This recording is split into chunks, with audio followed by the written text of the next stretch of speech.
a todas e a todos. Começamos hoje o Promon Compartilha, série de programas criada para debater temas importantes ao ambiente de negócios e para dividir com vocês opiniões e análises sobre os desafios da indústria. Eu, Soraya Duarte, vou conduzir a conversa desta manhã com os executivos da Promon Engenharia. Conosco estão Carlos Pingarilho, diretor, Marcelo Menegatti, gerente de Engenharia Digital, e Rogério Ishikawa, gerente de Sistemas. Neste primeiro episódio, vamos falar de transformação digital, movimento que já vem ocorrendo de forma rápida nos últimos anos, mas que ganhou ritmo vertiginoso nos últimos meses por conta das rotinas impostas pela pandemia do coronavírus, realidade que também está influenciando a engenharia. Pingarilho, conta um pouquinho para a gente como a transformação digital está sendo absorvida pela engenharia e em que velocidade isso está acontecendo aqui no Brasil. Bom, Soraya, bom dia, obrigado pela pergunta. Inicialmente, aqui no Brasil, a gente já tem desde mais ou menos anos 2000, que se vem aplicando conceitos da engenharia digital dentro do ambiente industrial, que é o conceito do Plant Design, certo? Que é o 3D industrial. Então, isso daí já vem acontecendo desde essa época. Mais recentemente, muito impulsado pela arquitetura, o BIM, que é o Building Information Modeling, ele ganhou muita atração no Brasil. Então, ele veio sendo impulsado pela arquitetura, certo? Que trouxe toda a notoriedade do BIM e tudo. Então, quando a gente fala da engenharia digital, o que é esse conceito mais recente que a gente vem trazendo? É um conceito que aplica a todo o ciclo de vida do empreendimento. Então, desde a fase conceitual até a operação desse empreendimento. Então, você agrega a toda a questão da modelagem, a modelagem digital dos projetos, você agrega conceitos como a construção do digital twin, do gêmeo digital, elementos que viabilizam a aplicação do Industrial IoT, Industrial Internet of Things, viabiliza a aplicação de machine learning, a aplicação de inteligência artificial, de simulações mais inteligentes no processo de operação da engenharia. Então, todos os ativos da engenharia já nascem no conceito digital, desde a fase conceitual, e eles têm o seu ciclo de vida completo até a fase de operação. Então, você aumenta o range de aplicação, o espectro de aplicação dos conceitos digitais no empreendimento, desde o princípio até o fim da operação, dando uma interoperabilidade entre essas várias fases conversando entre si, levando informações entre si ao longo do seu ciclo de vida. Ishikawa, esse movimento está alinhado com o que vemos em mercados mais desenvolvidos? Oi, Soraya, bom dia a todos, né? Olha, sim, sem dúvida, né? Vários países já possuem hoje uma estratégia de implantação voltada para a engenharia digital, né?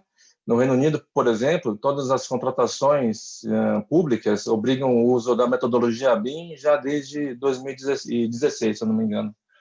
Agora, infelizmente, no Brasil, né, uma estratégia similar só foi aprovada agora em agosto do ano passado, né, pelo decreto 9.983, e que tem tomado corpo agora em 2020, né, e tem uma previsão de uma adoção dividida em 3 fases, que começa a vigorar agora em 2021, e a última fase que deve terminar em 2028. Né? E isso se tudo der certo. Né? Daí percebemos que existe aí alguns bons anos que separam o Brasil com esses outros países, né? Estados Unidos, a Dinamarca, a Holanda, enfim. Né? Agora, em contrapartida, essa pandemia que estamos vivendo teve um efeito de acelerar a adoção de novas tecnologias e permitir validar algumas teorias e práticas de trabalho que em outros tempos levariam anos para serem validados e implantados, né? E definitivamente isso ajudou a diminuir esse gap de maturidade do Brasil com esses outros países, né? Hoje a Promon, 100% do efetivo do nosso escritório, e aí inclusive engenheiros e projetistas, eles já trabalham nesse modelo de home office integral, né, de uma maneira muito natural e mantendo a mesma produtividade que nós temos dentro da Promon, né? Eu entendo que isso só foi possível porque as nossas disciplinas de engenharia, elas já trabalham integrando informações entre elas, né, em tempo real, diversas ferramentas, né, diferentes, compartilhando uma mesma base de dados.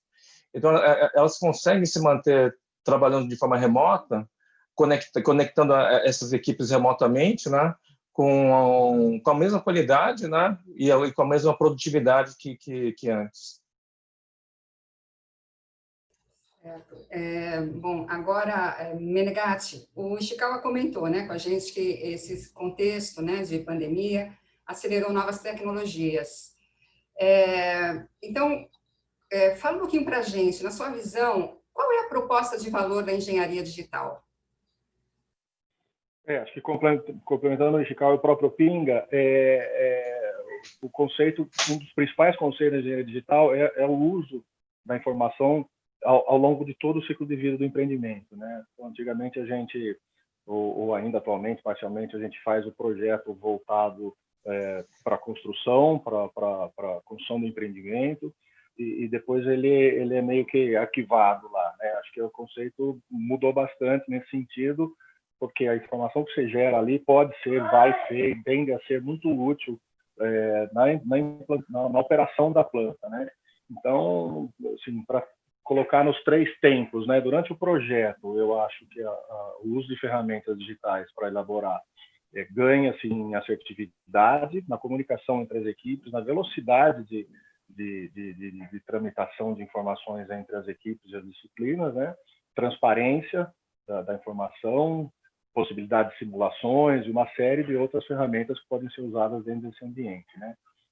Na etapa seguinte, que é entre o projeto detalhado e a obra, controle preciso de quantidades, né, e dos materiais e de custo dos itens da planta, rastreabilidade para promover o planejamento dessa obra, né, desse empreendimento, até baseado nessa informação do Ishikawa, né, dos decretos, né, a intenção que se busca nesses decretos e principalmente os governos são ações anticorrupção que visam controle de quantidades, clareza nas quantidades, de redução de pleitos, né?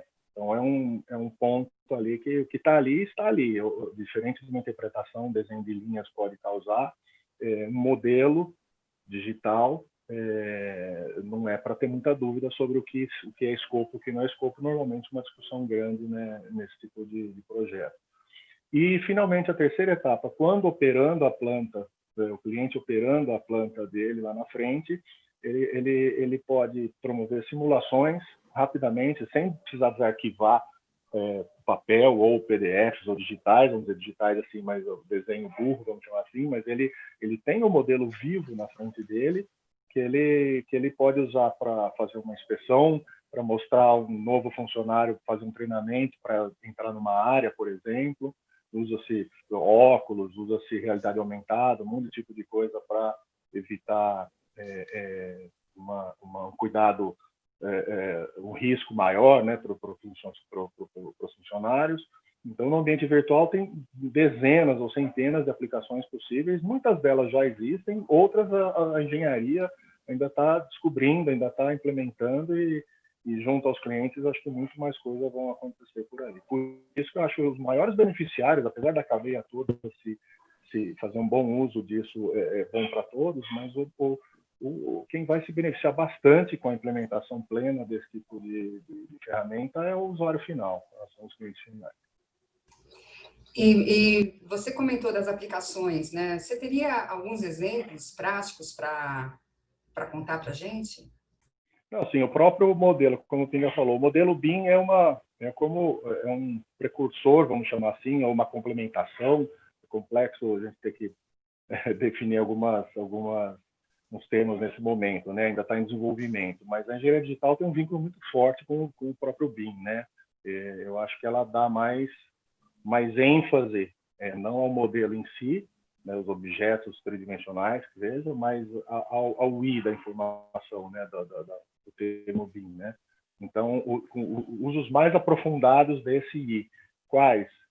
Como o Pinto comentou também, Digital Twin, Internet das Coisas, Machine Learning, uso de drones associados, nuvem de pontos, isso já vem sendo usado, muitas empresas já fazem isso já há muitos anos, mas acho que assim a interação de todas essas ferramentas estão acontecendo nesse momento, com esse impulso de engenharia digital, tem sido mais fluido esse processo, né?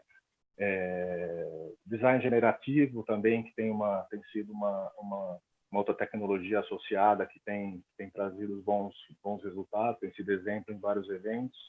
Então, e para estudo a interoperabilidade, porque uma ferramenta precisa se conversar com a outra, porque são muitos desenvolvedores, claro, não teríamos um desenvolvedor que fizesse, são tantas disciplinas, tantas especialidades, tem muitos desenvolvedores de ferramentas ou softwares para tudo isso. Elas precisam se conversar, né? Aquela história de que você usa um software extremamente sofisticado para uma determinada análise, mas você termina aquilo, você gera um relatório e passa essa informação para a disciplina que vai consumir essa informação de uma forma digital, mas quase que um papel, teria outra forma mais inteligente, mais integrada, mais fluida de acontecer isso? Eu acho que é esse tipo de aplicação e de integração que tem que acontecer e que está começando a acontecer já no certo nível. E qualquer projeto de engenharia, independentemente de porte, pode ter aplicação da engenharia digital ou não? Realmente essa tecnologia ela está muito direcionada a alguns tipos de projetos? Não, sim, sempre. Vamos dizer,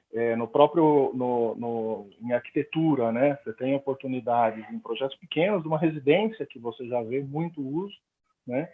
Com BIM, principalmente, e na sequência algumas implementações importantes que a própria arquitetura, ou que essas construções, vamos dizer, pequenas, né? No ponto de vista global, elas já pode ser aplicado, né? E para melhor organização dos dados, né? Seja para o cliente pequeno, tem esse benefício, tem o benefício do prazo, da assertividade, do custo, ou seja, interessa para qualquer um, né? E o grande, muito mais ainda, né? Que tem as suas implicações, um projeto que envolve muito mais gente, né? Desde o projeto até a implementação. Então, acho que é sempre bem-vindo, não importa o tamanho, não. Vai importar o investimento que se vai fazer, né? Em cada um dentro do seu sapato, mas o uso é universal. Sim. E você falou uma boa palavra, investimento. Como que a engenharia digital impacta em termos de custos e de prazos? Então, acho que nessa redução de prazo, né, que se busca em redução de prazo e assertividade da informação, já só isso a gente já vê um ganho em custo, né? A gente comenta que parece que esse processo todo funciona como um lubrificante no processo. Como eu comentei agora anteriormente, ao invés daquela passagem de bastão toda segmentada, um projeto grande, todo muito bem organizado, já é assim que funciona, assim que funcionou dessa forma, mas o que se busca é uma agilidade, né? Essa lubrificação, redução desse atrito entre o gerador da informação e o consumidor dessa informação dentro de um projeto complexo.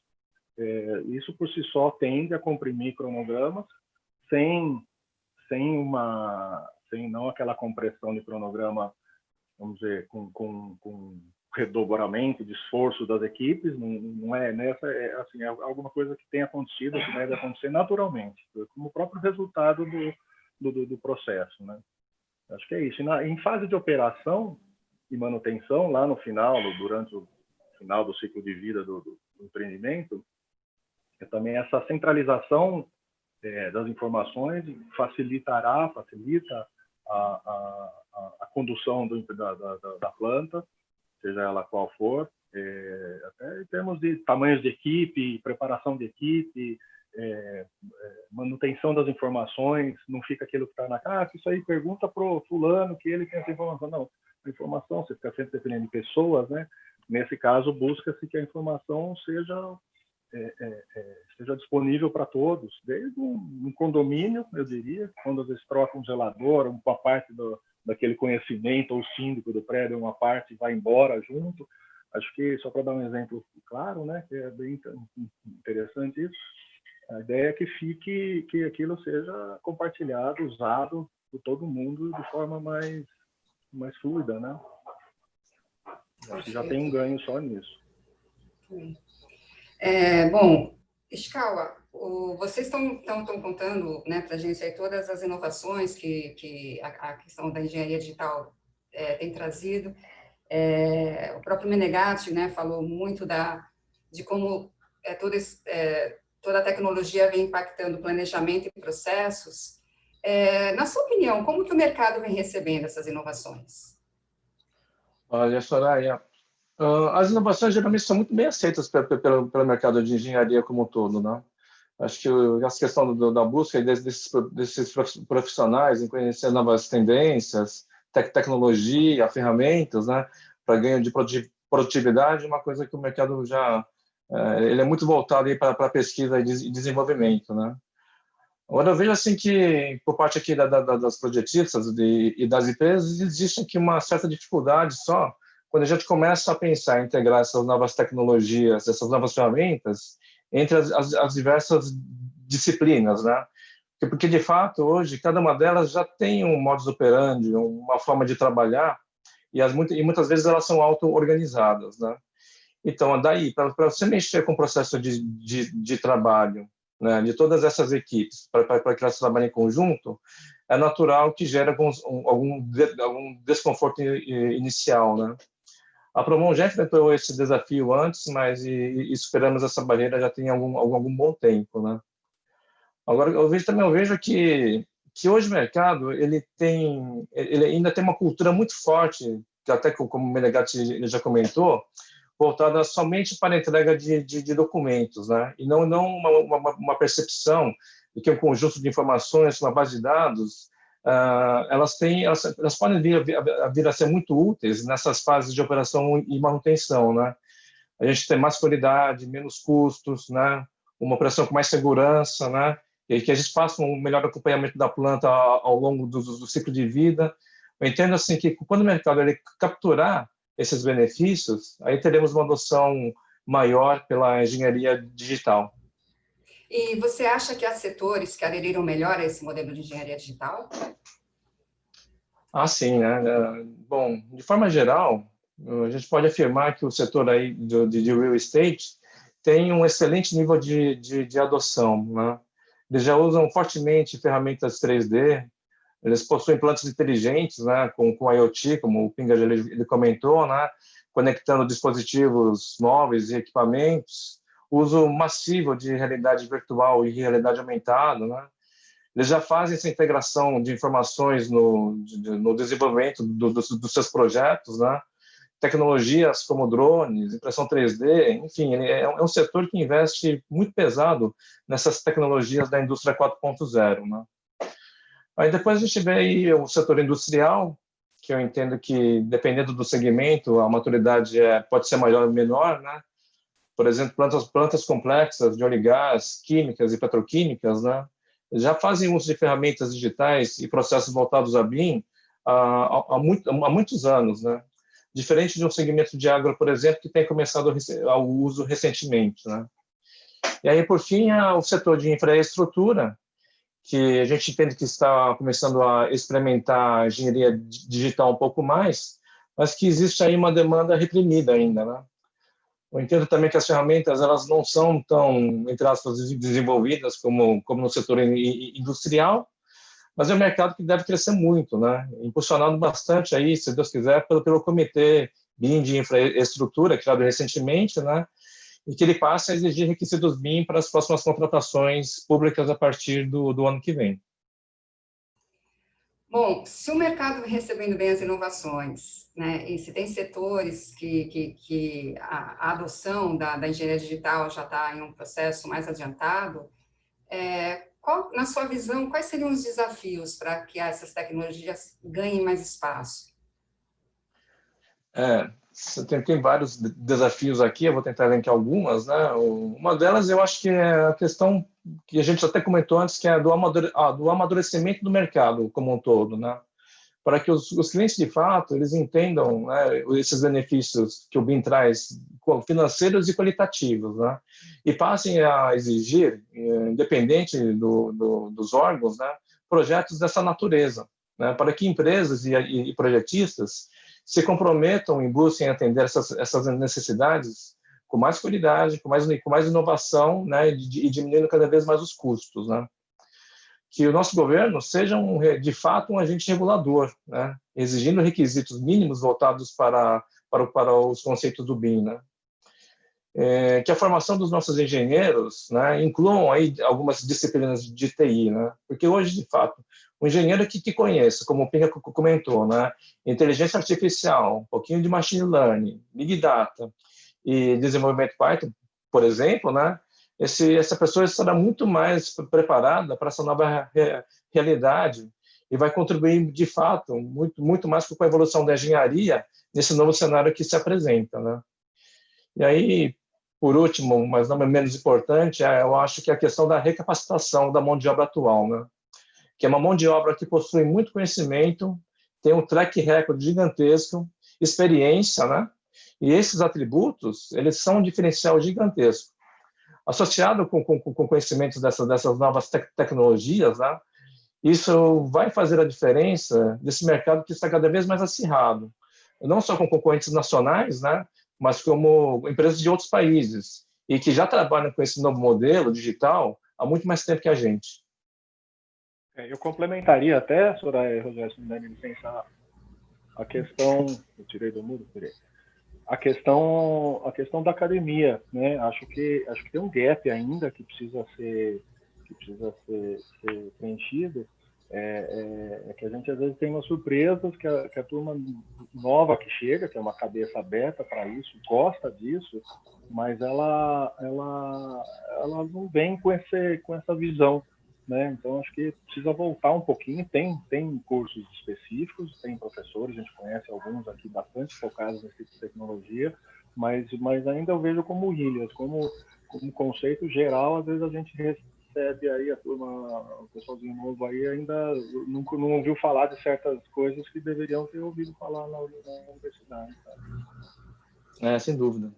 Tá certo. Então, bom, pegando então esse gancho, né, da formação acadêmica, né, na linha do que o Ishikawa falou de recaptação da mão de obra, Menegatti, como que a engenharia digital impacta a gestão das equipes, né? Como gerenciar então esses diferentes perfis, né, de profissionais, e como que essas tecnologias contribuem para integrar, engajar as equipes para desenvolver os projetos nessa nova realidade de engenharia digital? Eu acho que é bem nessa linha que eu comentei.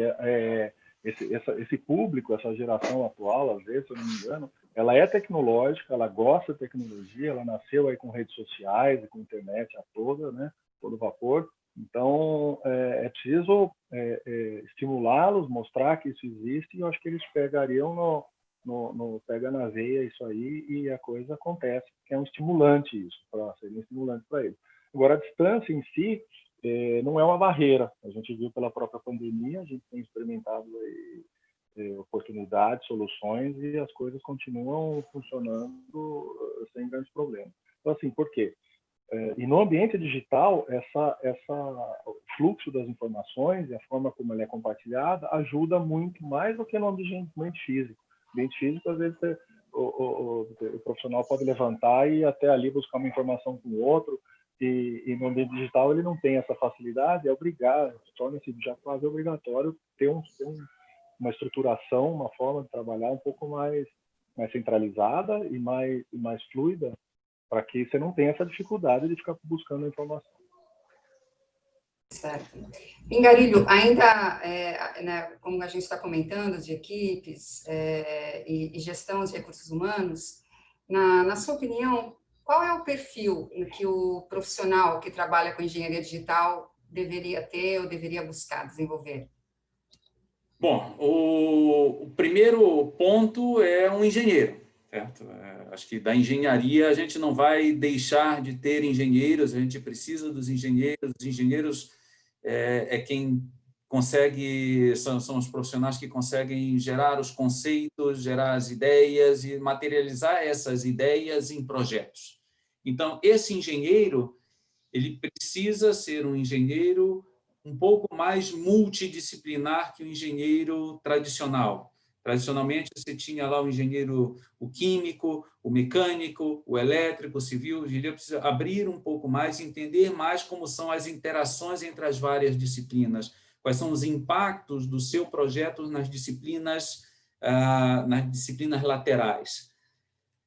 O terceiro ponto, o Ishikawa comentou aí, que eu comento muito aqui dentro da Promon, é que esse engenheiro ele precisa conhecer de tecnologia, mas não é que o engenheiro se transforme num programador, mas ele precisa entender como tecnologias como inteligência artificial, machine learning, alguns aspectos de programação podem ajudar e facilitar a sua vida, para poder encomendar esses serviços para especialistas. Tá? Então, ele, do ponto de vista técnico, ele tem que agregar todas essas capacidades. Do ponto de vista comportamental, ele precisa se interessar mais pelo negócio, interessar mais nos impactos no negócio das suas decisões. E com esse modelo digital, ele consegue ter isso muito mais rápido, então ele consegue ter uma interação muito mais rápida com o negócio. Então, eu vou tomar uma decisão de um determinado elemento numa planta, eu consigo saber qual é o custo desse elemento e fazer pequenos trade-offs ao longo do desenvolvimento do projeto, entendendo esse impacto não só na construção, como o impacto no ciclo da operação dessa planta. Então, esse interesse e esse conhecimento de impacto de negócio dessas decisões é uma outra característica importante. A próxima é colaboração.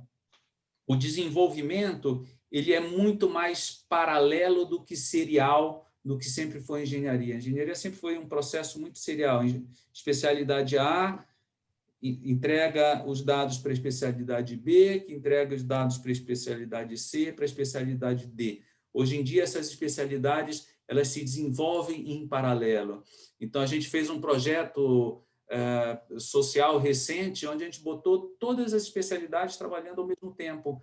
Era civil, elétrica, mecânica, trabalhando em paralelo, então civil, e abrindo civil, várias especialidades civil, tudo trabalhando em paralelo e discutindo esse desenvolvimento desse projeto ao longo do seu... discutindo conflitos ao longo do desenvolvimento do projeto. Então, muito mais eficiência, certo? Só que essa comunicação ela é importante para ter essa discussão de conflitos e essa colaboração, certo?